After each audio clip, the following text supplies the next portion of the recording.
കിണറ്റിലത്ത് ഒരു കുഞ്ഞു വെള്ളം ഉണ്ടാകുന്നു. അത് കുടിച്ചാലോ വിചാരിച്ചിട്ട് വെള്ളം കുടിക്കാം.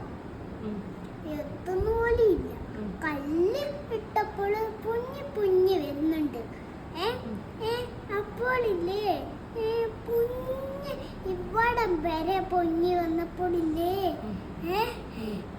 ഒപ്പ് കളഞ്ഞു, ഇച്ചിരി കളഞ്ഞു. ഇതിങ്ങനെ കുടിച്ചില്ല, ഇങ്ങനെ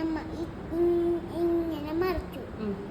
കുറെ പൊങ്ങി വന്നപ്പോഴില്ലേ മറിച്ചു കളഞ്ഞു. അപ്പോൾ ഇങ്ങനെ ഇച്ചിരി ഇത്ര ഉണ്ടാകുന്നപ്പോൾ ഇങ്ങനെ കുടിച്ചു. എന്നിട്ട് കാക്ക പറന്നു പോയി. സൂപ്പറാണേ.